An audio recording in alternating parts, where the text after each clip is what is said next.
চাওক আমাৰ কাৰণে খুব এটা কঠিন এটা পৰিস্থিতি সমাজত যিমান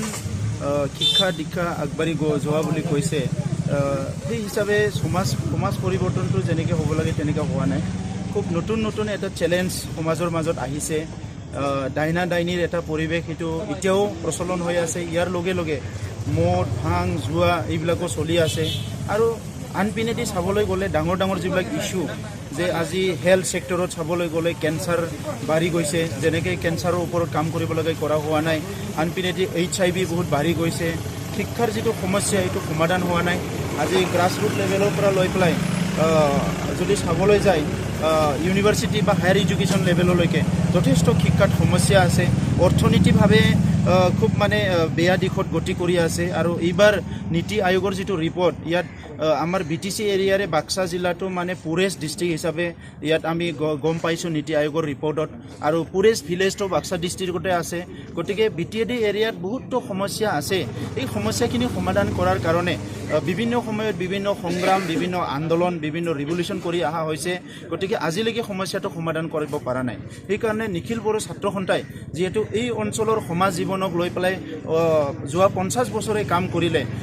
এই মুহূৰ্তত আমাৰ এনাদাৰ এটা প্ৰিপাৰেশ্যনৰ দৰকাৰ আহিছে যে ইয়াত বড়ো অনাবড়ো বিভিন্ন জাতি জনগোষ্ঠীক লৈ পেলাই এটা এডভান্স এটা ছ'চাইটি এটা গঠন কৰাৰ কাৰণে কাম কৰাৰ এটা সময় আহিছে আৰু এই কথাবিলাকে লৈ পেলাই আমি এটা ৰেলীটো আৰম্ভ কৰিছোঁ আমাৰ মাজত আমাৰ এপছু ভলেণ্টিয়াৰ্ছৰ মাজত আমি আলোচনা আৰম্ভ কৰিছোঁ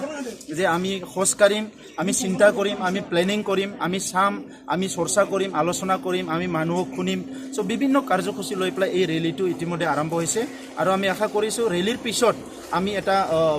পজিটিভ এটা পৰিৱৰ্তনৰ কাৰণে এটা পদক্ষেপ ল'ব পাৰিম সেইটো আমি আশা কৰিছোঁ যি হাৰত লেভেল অনুভৱ সেইটো কি মেছেজ হ'ব লাগিব চাওক এটা হ'ল চৰকাৰী কাম চৰকাৰী ভাৰত ৰাষ্ট্ৰ হিচাপে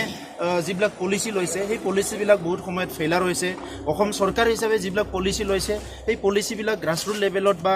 যিটো টাৰ্গেট কৰা হৈছে সেই লেভেলত ইমপ্লিমেণ্ট কৰিব পৰা নাই সেই পলিচিবিলাক মানে যিটো পৰিৱৰ্তন সেইটো আনিব পৰা নাই আৰু ইয়াৰ লগে লগে সমাজ হিচাপে সমাজত যিখিনি দায়িত্ব আছে সমাজৰ বিভিন্ন ছেকশ্যনৰ যিখিনি দায়িত্ব আছে সেই দায়িত্বটো সমাজ হিচাপে পালন কৰিব পৰা নাই যাৰ কাৰণে আজিলৈকে মানে সেই সমস্যাবিলাক সমস্যা হৈ আছে সেইকাৰণে নিখিল বড়ো ছাত্ৰ সন্থাৰ এটা গধুৰ দায়িত্ব আছে আমাৰ আঞ্চলিক কমিটি আছে ডিষ্ট্ৰিক্ট কমিটি আছে ইউনিট কমিটি আছে সকলোৰে এটা গধুৰ দায়িত্ব আছে যে সমাজখন সঁচাকৈ পৰিৱৰ্তন কৰিব লাগিলে আমি সমাজৰ মাজত সোমাই যাব লাগিব সমাজখন বুজি পাব লাগিব আৰু আমাৰ লগতে বড়ো লগতে আদিবাসীসকল আছে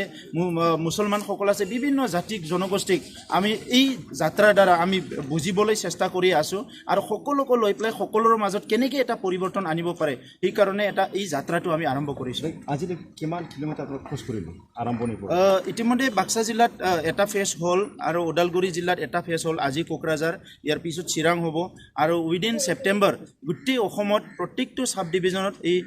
যিটো ৱাক এই প্ৰগ্ৰামটো কমপ্লিট হ'ব সংগঠনে কৈছে যে বড়োলেণ্ডৰ দাবীটো একেবাৰে অযুক্তিকৰ বুলি তেওঁলোকে আকৌ অভিযোগ ক'ব নাই আক্ৰাচুইটো আজি কোৱা নহয় এইটো আগৰ পৰাই কৈ আছে আমাৰ চিম্পাতি আমাৰ মৰম সদায় ৰাজবংশী জনগোষ্ঠীৰ মাজত লগত আছে ৰাজবংশী জনগোষ্ঠীক কোচ ৰাজবংশীক আমি সদায় মৰম কৰোঁ তেখেতসকলৰ সৰ্বাংগীন উন্নয়ন আমি সদায় বিচাৰোঁ আজিও বিচাৰিছোঁ পিছতো বিচাৰিম গতিকে আক্ৰাচু কি কৰি আছে আমাক লৈ পেলাই কি চিন্তা কৰি আছে আমি নাজানো বহুত সময়ত আমি দেখিবলৈ পাওঁ বড়োলেণ্ড বিৰোধী কথা কয় বড়ো বিৰোধী কথা কয় সেইবিলাক কথাবিলাক আমি মাজে মাজে দেখা পাওঁ কিন্তু আমাৰ ৰাজবংশী জনগোষ্ঠীৰ প্ৰতি কোনো আমাৰ বেয়া ভাৱ নাই আমি কোনোদিনে তেখেতসকলক মানে আমাৰ অন্তৰৰ পৰা আমি বেয়া নাপাওঁ আৰু তেখেতসকলক আমি অসন্মান কৰিব নিবিচাৰোঁ তেখেতসকলৰ যি আছে সংস্কৃতি আছে পৰিচয় আছে সকলো জীয়াই থকাটো আমি বিচাৰোঁ আৰু আমি সদায় ৰেডি আছোঁ যে এক কিঞ্চিত তেখেতসকলক কিবা সহায় কৰিব পাৰে নেকি ৰাজবংশীসকলৰ সমাজ জীৱনত তেখেতসকলৰ সুৰক্ষিত জীৱন তেখেতসকলৰ উন্নয়নত কিবা আমি সহায় কৰিব পাৰোঁ নেকি সেইটো আমি সদায় চিন্তা কৰোঁ আৰু চেষ্টা কৰোঁ গতিকে আজি ছিষ্টেমেটিকভাৱে তেখেতসকলে কিবা পোৱা নাই অসম চৰকাৰৰ ভাৰত চৰকাৰৰ বা BTCৰ এই সংগ্ৰামবিলাক কৰাৰ তেখেতসকলৰ অধিকাৰ আছে আমাৰ তাত কোনো কোৱাৰ অধিকাৰ নাই যিহেতু ভাৰত এটা গণতন্ত্ৰ দেশ ইয়াত সকলোৰে মানে কনষ্টিটিউশ্যনে অধিকাৰ দিছে গতিকে কনষ্টিটিউশ্যনৰ অধিকাৰটো লৈ পেলাই তেখেতসকলে সংগ্ৰাম কৰিব আমি সেইটোৱে ক'ম যাহাতে তেখেতসকলেও এই কথাটো চিন্তা কৰে যে তেখেতসকলৰ সংগ্ৰামৰ নামত আমাৰ সংগ্ৰামৰ নামত যাহাতে কোনো জাতিগত কনফ্লিক্ট নহয় আমাৰ বেয়া এটা চিন্তাধাৰা নাহে কিয়নো আমাৰ অধিকাৰবিলাক পালেও নাপালেও অহা শ বছৰ ধৰি আমি একেলগে বসবাস কৰিব লাগিব গতিকে আমাৰ ঘৰখনত যাহাতে আমি জুই লগাই নলয় কোনো সেই কথাটোৱে মই আহ্বান কৰিম কুলদীপ নায়াৰৰ ওপৰত খুব দুঃখিত কেইদিনমান আগতে আমাৰ অটল বিহাৰী বাজপেয়ীজী আমাৰ মাজৰ পৰা গুচি গ'ল আমি সকলো দুখ কৰিছোঁ আমাৰ সকলো মানে আমি সমবেদনা জ্ঞাপন কৰিছোঁ কিন্তু আজি কুলদীপ নায়াৰ ডাঙৰীয়া আমাৰ মাজৰ পৰা